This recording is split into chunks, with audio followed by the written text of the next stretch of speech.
Tarehe 13 mwezi Oktoba mwaka 2025 sasa inaingia katika tarehe za historia ya dunia, na hasa historia kati ya Hamas na Israel.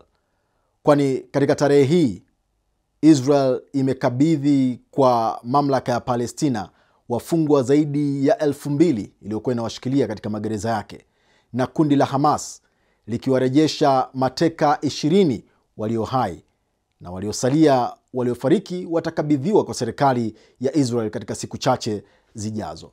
Makubaliano haya ni ya kihistoria na ambayo yanajivunia uwepo wa rais wa Marekani Donald Trump, ambaye kwa sehemu kubwa ndiye aliyeratibu kufikiwa kwa makubaliano kati ya Hamas na Israel.